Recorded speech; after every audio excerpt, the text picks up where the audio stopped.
साताऱ्यात high voltage ड्राम्याला सुरुवात झाली असून जिल्हा परिषदेमध्ये वातावरण तंग झालेले आहे।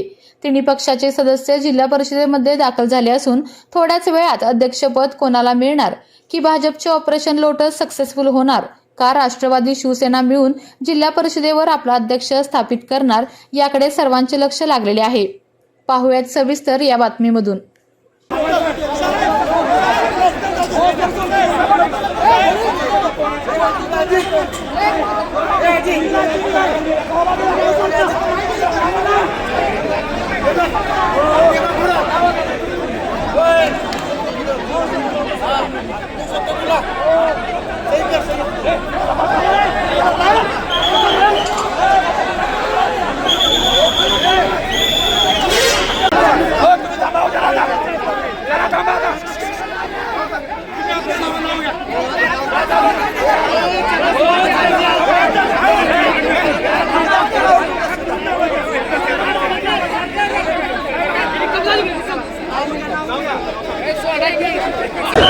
साताऱ्याचं मिनी मंत्रालय समजल्या जाणाऱ्या जिल्हा परिषद अध्यक्षपदाचा तिढा थोड्याच वेळात सुटताना पाहायला मिळत आहे।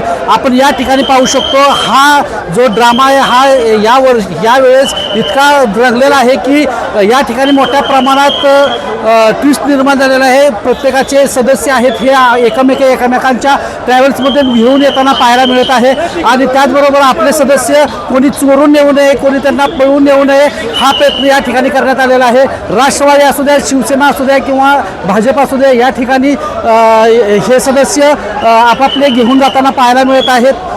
थोड्या वेळातच या जिल्हा परिषदेचा नक्की अध्यक्ष कोण होणार हे जाहीर होणार असून सध्या आपण पाहू शकतो की या ठिकाणी मोठ्या प्रमाणात गोंगाट आणि कालवा या ठिकाणी पाहायला मिळत आहे। आपल्या तालुक्यातील जिल्ह्यातील बातम्या सर्वप्रथम पाहण्यासाठी आजच सातारा न्यूजला YouTube चॅनलवर सबस्क्राइब करा, लाईक करा, शेअर करा आणि बेल आयकॉन प्रेस करायला विसरू नका।